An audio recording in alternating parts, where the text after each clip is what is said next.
Continental GT എടുക്കുന്നവർക്ക് ഒരു നല്ല ന്യൂസ് തന്നെയാണ് ഈ RE കൊടുത്തിട്ടുള്ളത്. അതുകൊണ്ട് നിങ്ങളിപ്പോൾ എടുക്കാൻ പോകുന്നുണ്ടെങ്കിൽ കുറച്ചൊന്ന് വെയിറ്റ് ചെയ്യുക. ആദ്യത്തെ വളരെ ഇമ്പോർട്ടൻ്റ് ആയിട്ടുള്ള ഒരു അപ്ഡേറ്റ്സിനെ പറ്റി ഞാൻ പറഞ്ഞുതരാം.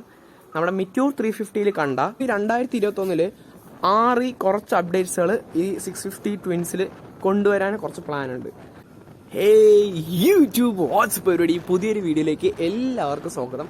നമ്മുടെ ഇന്നത്തെ വീഡിയോയിൽ ഞാൻ സംസാരിക്കാൻ പോകുന്നത് നമ്മുടെ പുതിയ റോയൽ എൻഫീൽഡിൻ്റെ കോണ്ടിനെന്റൽ GT 650 വരുന്നുണ്ട്. കുറേ അപ്ഡേറ്റ്സുമായിട്ടാണ് കോണ്ടിനെന്റൽ GT വരുന്നത്. അപ്പോൾ അപ്ഡേറ്റ്സ് എന്തൊക്കെയാണ്, അതിനെ പറ്റിയുള്ള ഡീറ്റെയിൽസും കാര്യങ്ങളൊക്കെയാണ് നമ്മുടെ ഇന്നത്തെ വീഡിയോ. സോ നമുക്ക് വീഡിയോയിലേക്ക് കിടക്കാം. റോയൽ എൻഫീൽഡ് 650 ട്വിൻസിനെ പറ്റി പറയുകയാണെങ്കിൽ, അതായത് നമ്മുടെ ഇന്റർസെപ്റ്ററും കോണ്ടിനെന്റൽ GTയും വളരെ സക്സസ്ഫുള്ളായി വർക്കൗട്ടായ രണ്ട് ബൈക്സാണ് ഇന്ത്യൻ മാർക്കറ്റിൽ. പ്രത്യേകിച്ച് ഏറ്റവും ചീപ്പസ്റ്റ് ആയിട്ട് അവൈലബിൾ ആയിട്ടുള്ള രണ്ട് പാരലൽ ട്വിൻ എഞ്ചിനുള്ള ബൈക്കാണ്. അത്യാവശ്യം ഡീസൻ്റ് ആയിട്ടുള്ള ടോർക്കും പവറും ഈ വണ്ടിക്ക് കൊടുക്കുന്നുണ്ട്. ഈ വണ്ടി ഒരു 650cc ആണെങ്കിൽ കോമ്പറ്റീഷൻ 300 to 400cc ഉള്ള ബൈക്കാണ്. അത് വെച്ച് നോക്കുമ്പോൾ അത്യാവശ്യം നല്ലൊരു പവറാണ് കൊടുത്തിട്ടുള്ളത്. ഈ വണ്ടി വേറെ പ്രത്യേകത എന്താ വെച്ച് കഴിഞ്ഞാൽ, റോയൽ എൻഫീൽഡ് ഉണ്ടാക്കിയ ഏറ്റവും കൂടുതൽ റിഫൈൻഡ് ആയിട്ടുള്ള എഞ്ചിനിൽ ഒരെണ്ണമാണ് 650cc എഞ്ചിൻ.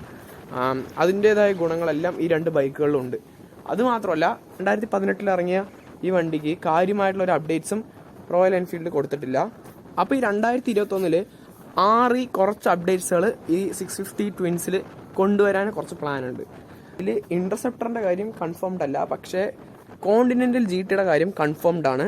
അതിൽ കുറച്ച് അപ്ഡേറ്റ്സ് വരുന്നുണ്ട്. അത് നമ്മുടെ റഷ് ലൈനാണ് റിപ്പോർട്ട് ചെയ്തിട്ടുള്ളത്. ആ അപ്ഡേറ്റ്സ് എന്തൊക്കെയാണെന്ന് പറഞ്ഞുതരാം. ആദ്യത്തെ വളരെ ഇമ്പോർട്ടൻ്റ് ആയിട്ടുള്ള ഒരു അപ്ഡേറ്റ്സിനെ പറ്റി ഞാൻ പറഞ്ഞുതരാം. നമ്മുടെ മിറ്റ്യൂർ 350 കണ്ട LCD navigation Bluetooth connectivity display continental GT 650 വരുന്നുണ്ട്. നല്ലൊരു അപ്ഡേറ്റ് ആണ്. അതുകൊണ്ട് തന്നെ ചെറിയ രീതിയിലുള്ള പ്രൈസ് ഹൈക്കും ഇതിൽ നിന്ന് കാണാം.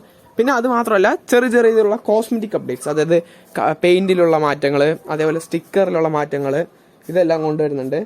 ബാക്കി മെക്കാനിക്കലി സെയിം തന്നെയാണ് വണ്ടി, ഡിസൈനിലും സെയിം ആണ്, വേറെ ഒരു മാറ്റങ്ങളും കാര്യമായിട്ട് വരുന്നില്ല. ഈ കോസ്മെറ്റിക് അപ്ഡേറ്റ്സ് ഉള്ള കാരണം നമുക്കൊരു കാര്യം ഉറപ്പിക്കാം, RE എന്തായാലും കുറച്ച് ബാച്ച് ഓഫ് പുതിയ കളേഴ്സ് നമ്മുടെ 650 കോണ്ടിനെന്റൽ GTക്ക് കൊണ്ടുവരുന്നുള്ളതാണ്. അപ്പോൾ കോണ്ടിനെന്റൽ GT എടുക്കുന്നവർക്ക് ഒരു നല്ല ന്യൂസ് തന്നെയാണ് ഈ RE കൊടുത്തിട്ടുള്ളത്. അതുകൊണ്ട് നിങ്ങളിപ്പോൾ എടുക്കാൻ പോകുന്നുണ്ടെങ്കിൽ കുറച്ചൊന്ന് വെയിറ്റ് ചെയ്യുക. കുറച്ചൊന്ന് വെയിറ്റ് ചെയ്ത് കഴിഞ്ഞ് കഴിഞ്ഞാൽ ഒരു 4-5 മാസത്തിനുള്ളിൽ തന്നെ നമുക്ക് പുതിയ RE കോണ്ടിനെന്റൽ GT 650 കുറച്ച് അപ്ഡേറ്റ്സുമായിട്ട് വരുന്നതായിരിക്കും. ഞാൻ ഈ പറഞ്ഞ അപ്ഡേറ്റ്സുമായിട്ട്. അപ്പോൾ ആ വണ്ടി നിങ്ങൾക്ക് എടുക്കാൻ പറ്റും. ചെറിയ രീതിയിലുള്ള പ്രൈസ് ഹൈക്ക് എന്തായാലും നമുക്ക് പ്രതീക്ഷിക്കാം. പക്ഷെ അതുകൊണ്ടുള്ള ഒരു ബെനിഫിറ്റും ഉണ്ട്. ഒരു LCD ഡിസ്പ്ലേ എന്തുകൊണ്ടും നല്ലത് തന്നെയായിരിക്കും. കളർ കോമ്പിനേഷൻസ് വളരെ കുറവാണെന്നുള്ളത് ഒരു പോരായ്മയായിരുന്നു കോണ്ടിനെന്റൽ GTയിൽ. അതെന്തായാലും അവർ മാറ്റും. കുറച്ച് പുതിയ കളേഴ്സ് അവർ കൊണ്ടുവരുന്നുണ്ട്. അപ്പോൾ നമുക്ക് നല്ല നല്ല കളേഴ്സ് പ്രതീക്ഷിക്കാം. ഇനി വണ്ടി ഇറങ്ങിയിട്ട് ബാക്കി കാര്യങ്ങൾ കുറച്ചുകൂടെ ഡീറ്റെയിൽ ആയിട്ട് നമുക്ക് പറയാം. അതിന് വേണമെങ്കിൽ വല്ല ബാക്ക്ഗ്രൗണ്ട് റിവ്യൂ എന്തെങ്കിലും നമുക്ക് ചെയ്യാം. അപ്പോൾ അത്രയൊക്കെയുള്ളൂ നമ്മുടെ ഇന്നത്തെ വീഡിയോ. നിങ്ങൾക്ക് ഈ വീഡിയോ ഇഷ്ടപ്പെട്ടാൽ മറക്കാതെ തന്നെ ലൈക്ക് ചെയ്യുക. ഇഷ്ടപ്പെട്ടില്ലെങ്കിൽ മടിക്കാതെ തന്നെ ഡിസ്ലൈക്കും ചെയ്യാം. ഈ ചാനൽ നിങ്ങൾ ആദ്യമായിട്ട് കാണുന്നവരാണെങ്കിൽ ഒന്ന് സബ്സ്ക്രൈബ് ചെയ്യുക. വേറെ നല്ല അടിപൊളി വീഡിയോസ് ആയിട്ട് വരാം.